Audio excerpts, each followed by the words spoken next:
दोस्तों, अगर मैं आपको ये बताऊं कि इस देश की डरी हुई सरकार ने पिछले 5 महीनों में प्रतिदिन 1275 यानी कि 1275 ब्लॉकिंग ऑर्डर्स जारी किए हैं, वो भी उन विभिन्न सोशल मीडिया प्लेटफॉर्म पर चल रहे अकाउंट्स और पोस्ट को ब्लॉक करने के लिए, तो अब आप ही तय कीजिए कि इस 56 इंच की छाती का भय कितना गहरा होता जा रहा है।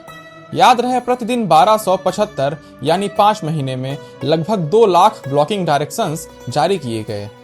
इंडियन एक्सप्रेस की रिपोर्ट में यह साफ लिखा गया है कि एक ऑर्डर मतलब एक अकाउंट या एक पोस्ट नहीं, बल्कि एक ऑर्डर में सैकड़ों पोस्ट और सैकड़ों अकाउंट्स को गायब करने के आदेश दिए जाते थे।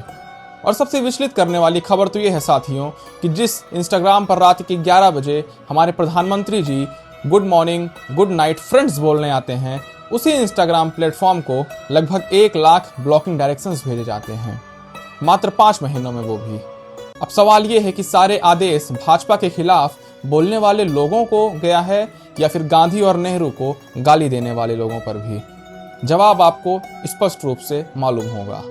अगर राष्ट्रीय सुरक्षा की आड़ में भारतीय जनता पार्टी इस देश के लोगों के बोलने की आज़ादी पर प्रहार कर रही है, फिर इस सरकार से जवाब तो लेना ही चाहिए कि आखिर ये कौन सी देशद्रोही ताकतें हैं जो रोज लाखों की संख्या में इस सरकार के खिलाफ मोर्चा खोल रही हैं, जिनके खिलाफ आपको बैठकर ब्लॉकिंग डायरेक्शंस जारी करने पड़ रहे हैं।